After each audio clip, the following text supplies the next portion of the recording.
Cricbuzz Chatter is here at the end of day one of this test match, the second. And just look what Cricbuzz does to you, man. I've spent a whole day with him. And then we came back to our rooms and I said, right, DK, as soon as I'm ready, I'll call you. And he finds that t-shirt. And luckily, as he was coming, I said, okay, I've got one to DK. I'm going to steal your wardrobe one day. Harsha, I'll tell you first thing. Yeah. I'm very privileged and lucky to be sharing such close space. Anita's going to be very upset looking at this frame. But the one thing missing is an Aussie in between. Correct. The banter was great. But forget Anita, I know Deepika's here. So you're the one who's in a little bit of trouble. I think Australia might be in a little bit of trouble actually. Won the toss, batted first, 263. First thoughts, what do you make of 263 on that track? I think it's a decent score. If the batters probably got a little lucky, when I say lucky, it was a top two batters for them. Marnus and Steve Smith got good balls. If they had probably stayed 300, 320 would have been a score that they looked at. But let me tell you this as well. Halfway through the innings, at 160 for 6, you got the feeling, will they cross 200? And it was good to see Cummins put up that partnership and kind of take them home with Hanscom and Khawaja doing what they did. I think day 2 will be an interesting one. We'll talk about day 2 as well, because that will give us an idea of how good 263 is. Towards the end, a couple of balls just scooted through. It might be a keeper's nightmare. Will it be a keeper's nightmare? Going ahead. It has already been, to be fair. Bharat had a tough day. Carey started with a little bit of tough ones coming his way, so it will be a tough day. I'm going to start with the Indian bowling first, because I thought there were a couple of top moments before lunch on the first morning. You don't always get that from a bowling side. One, when Shami produced the outside edge, Warner was struggling. But I want to talk to you specifically about the 2-in-2. You think about Australia, you think about Labuschagne, you think about Smith. And to get 2-in-2 from Ashwin, I mean, he's just a master of his craft, isn't he?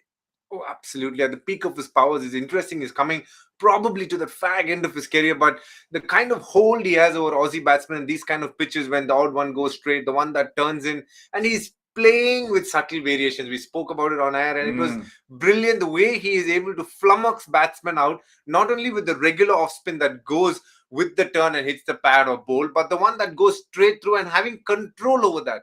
I think we're discussing this bit of an debate, actually, natural variation, or was it something that he was skillful? That was good fun, actually, yeah. Yes, but it's true. It is true. And I mean, what he has done with the change in angle of the seam, his release points, that is so beautiful to watch. And that's the genius of Ashwin. I mean, what is it with these boys from Chennai, man? They just think about the game so much. I mean, I knew DK for a while, but I didn't know he was so much into the game until we started working together on Cricbuzz.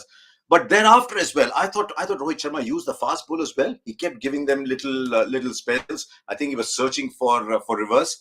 But then Ravindra Jadeja came, and he took his time getting in. But even though it was number 9, I think he would have enjoyed the wicket of number 9 because he drew him forward, created the gap, and went and hit the stumps. Absolutely. I think that was a great ball.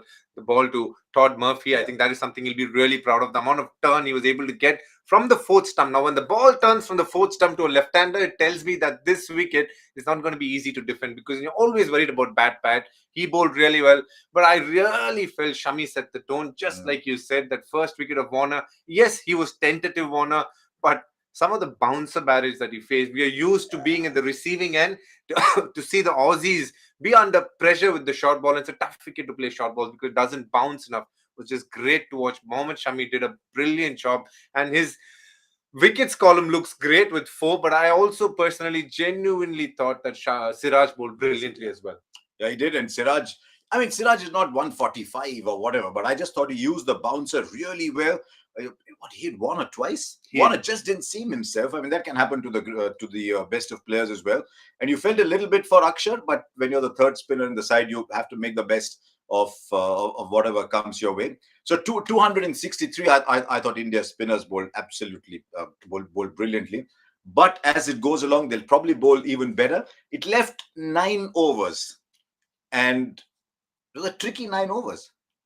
Yeah, if you were KL Rahul, that's the kind of nightmare you don't want to be having right now. In many ways, you're playing for, a place for longevity in the side, and there's a lot of questions being asked. And to just bat 9 overs on a tricky pitch, It's always very hard. But I did think that he applied Mm. himself really well. Some good balls thrown at him, but he found a way to just, sail safe during that period. Rohit luckily harbored most of the strike, and he was looking pretty confident. In fact, the way he took the DRS sums up what his No, intentions are right now. I have seen a lot of DRSs being taken, but I've never seen a DRS like that. It's always just punching the bat. Absolutely, like Yeah. in shock, like how dare you give that out sort of a body language, which tells me that in his great space in his batting right now, he's very confident of whatever is happening around his batting, and that's a good sign for the future for Team India as well, because the other formats at times he's been up and down, but this test format, and after he started opening, he's really nailed that spot, made it his own. Now, it was a day on which Australia batted, so actually I should be putting him in the hot spot. It's a little too close, but that's what we call it, in the hot spot.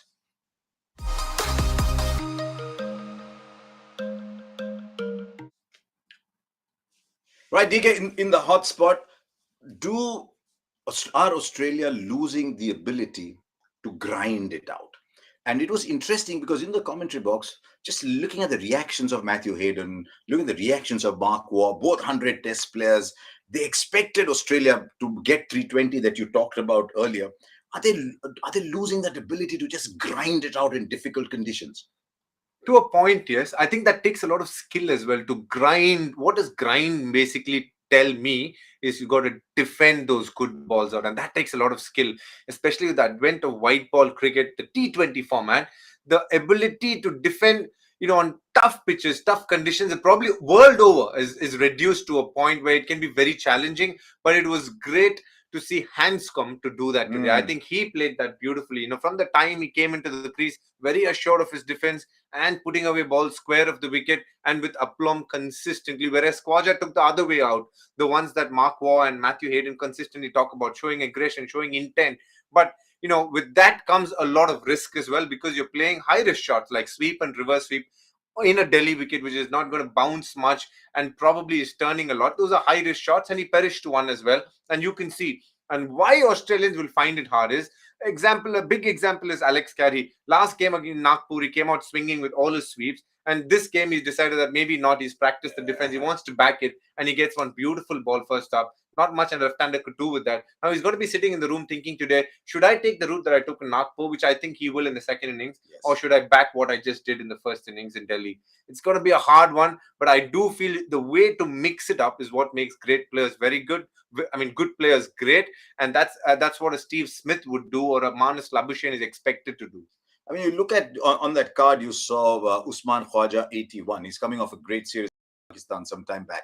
40% of his runs through third man. Now you'll think he edged. No, a lot of those were actually the reverse sweeps that went in that area. I thought Usman Khwaja played well. He hung in there, but yeah, Hanscom's innings was the more classical one. I think that little contribution by Pat Cummins will come in handy, because he hasn't scored runs for a long time. Last 12 to 18 months, his batting is really, so that contribution will also make him feel better. If the ball reverses a little bit, then he'll come on. Now, we talked about Ashwin a great deal. Breaking news. He used the word fag end of his career.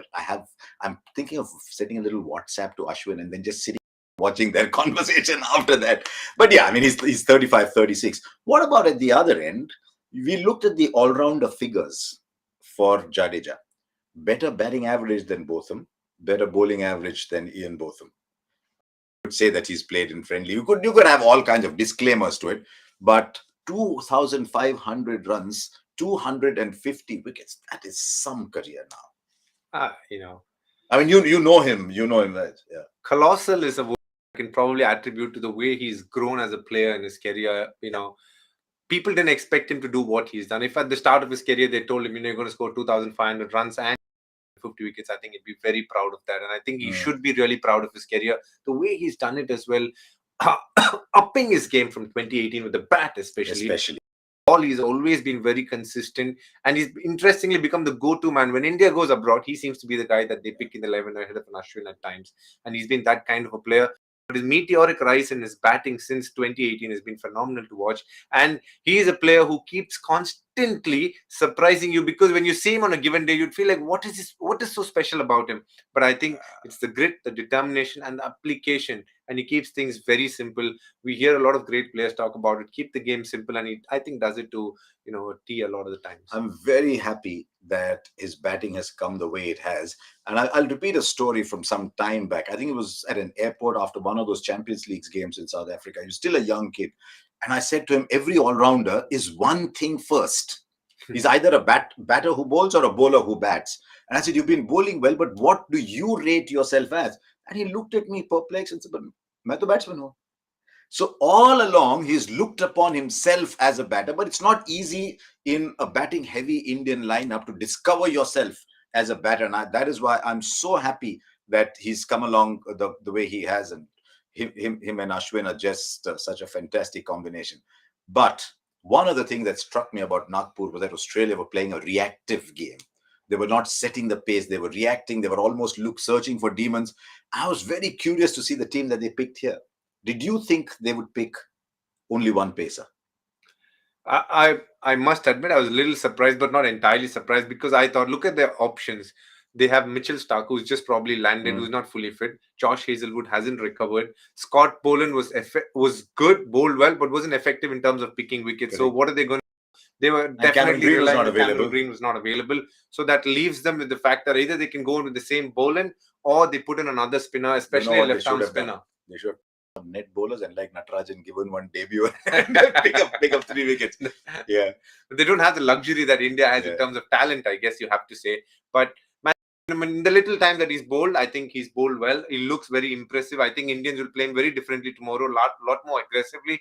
But I do feel this is the right 11, considering the pitch and the way the conditions are. It's not a bad 11. I think kudos to them, because they're taking some bold decisions. But also on the other hand, they're taking very un-Australian decisions. Like Matt Renshaw has played in Australia in the last test, done well. So they backed him here. He hasn't gone well.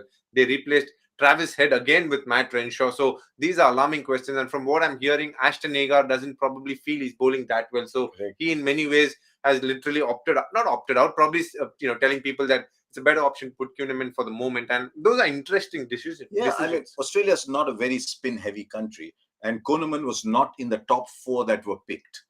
Suddenly, it's just a great life story. You never know when the chance comes your way. So suddenly Agar is not confident. Lyon is picked, Murphy is picked, Swepson has to go back, and there you are, Kuhnemann's making his debut. But they've now got Cameron Green they can't pick, Hazelwood they can't pick, Stark they can't pick, Boland not effective, and Ashton Agar they can't pick. So it's a squad that's big, but I don't think it's a team that is big enough. Okay, so what about day 2? Let's head fast forward.